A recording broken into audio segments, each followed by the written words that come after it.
acendam suas fogueiras, afiem suas estacas, pois hoje Murray Rothbard será julgado pelo crime de heresia. Este é o Visão Libertária, sua fonte de informações descentralizadas e distribuídas.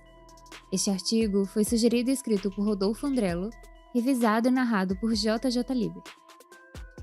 Qual deve ser o sentimento de um libertário diante de um vídeo cujo título afirma que Murray Rothbard apoiou a candidatura de alguém da estirpe de George Bush? Quais serão as reações dos espectadores deste vídeo? Raiva? Descrença? Indignação? Bom, talvez tudo isso e mais um pouco. Entretanto, ainda que o título seja por si só desconcertante, trata-se da mais pura realidade. Murray Rothbard, o homem que escreveu A Ética da Liberdade e ostentava um ódio incondicional contra o Estado, foi ele próprio um apoiador de George Bush nas eleições de 1992.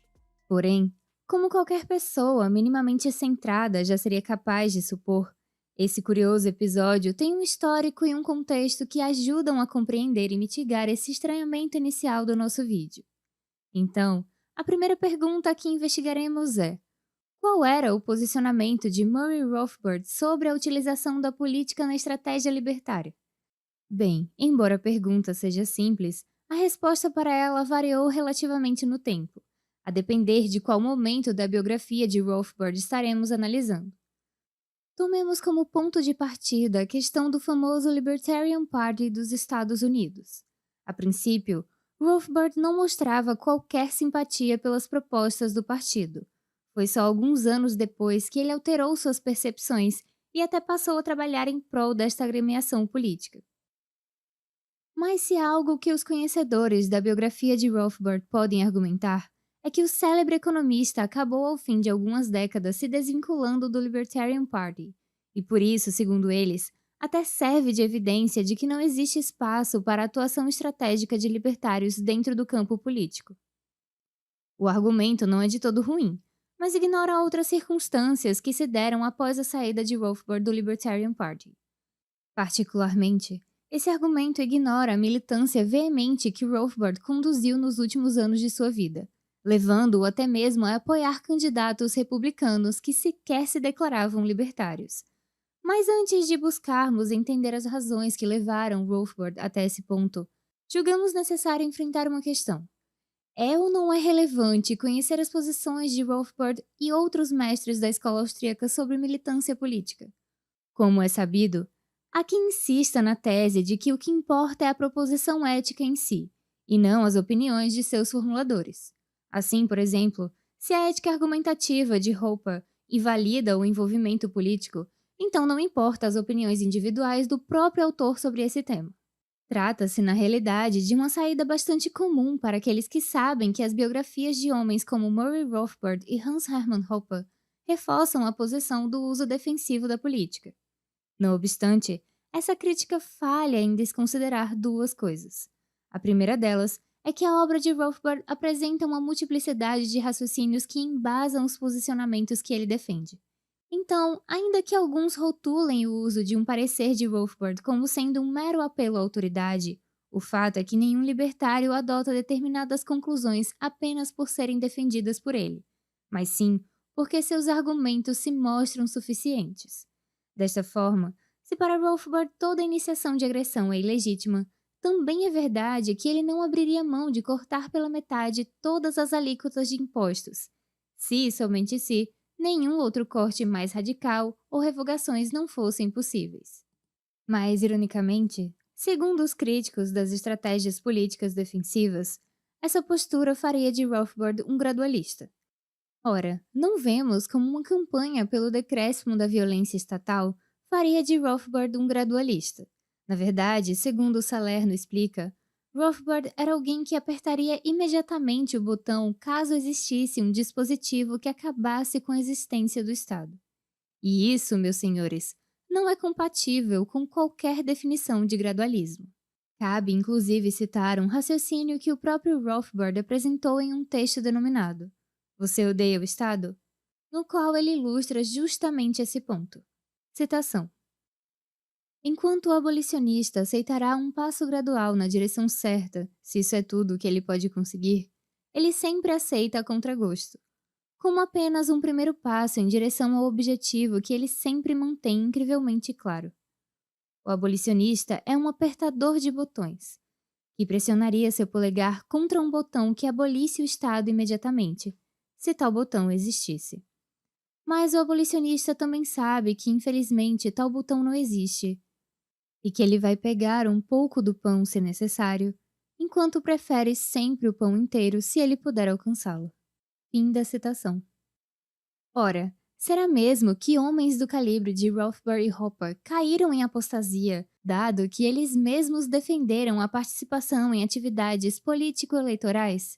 Pois, segundo alguns, o simples ato de votar já é por si só incompatível com a ética libertária.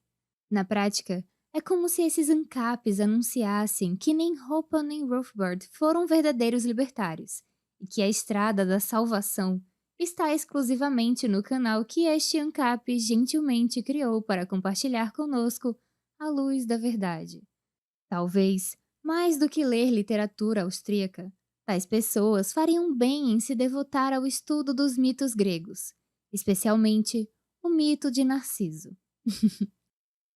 Ironias à parte, creio que já nos detivemos de forma suficiente neste ponto, pelo que devemos retornar ao escopo principal do nosso vídeo. Já dissemos que após um controverso período no Libertarian Party, Murray Rothbard persistiu na utilização de estratégias políticas. Como é de praxe no meio libertário, essa conduta rendeu críticas a Rothbard, pois nas eleições de 1992 ele deixaria de apoiar um candidato do Libertarian Party e, em seu lugar, apoiaria um candidato do mainstream. Ou seja, passados 30 anos desse fatídico episódio, nós ainda estamos discutindo as mesmas questões que ocuparam a vida dos libertários no final do século XX. Bem, o que o professor Rothbard sabia e que muitos até hoje teimam em ignorar é que existe um oceano de distância entre um Pat Buchanan e uma Hillary Clinton. E embora não fosse factível imaginar que Buchanan pudesse conduzir os Estados Unidos rumo ao libertarianismo, a outra alternativa era certamente muito mais sinistra.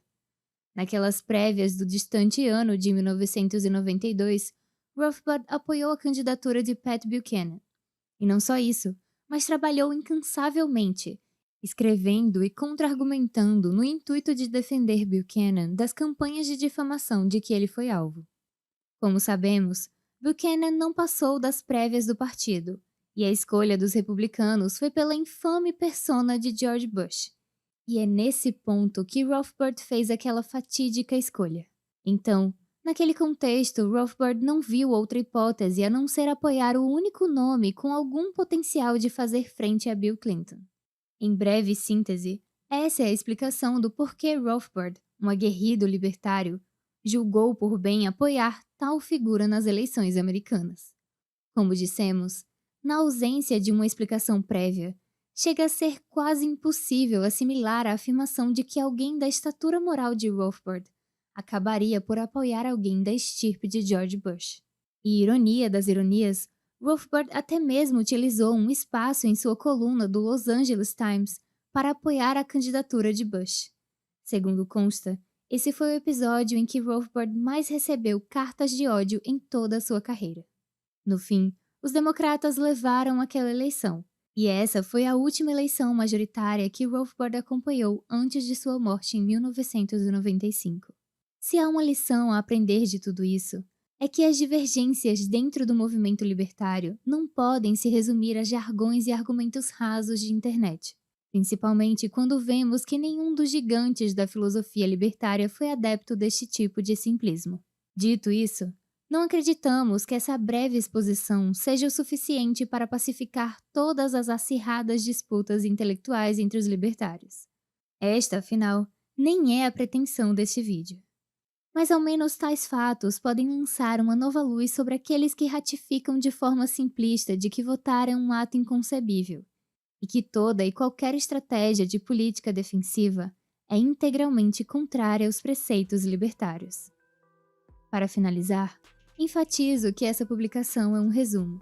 Portanto, Aos desejosos de se aprofundar nessas questões, recomendo a leitura do Novo Manifesto Libertário de Samuel Edward Kunken, para um contraponto à visão Rothbardiana.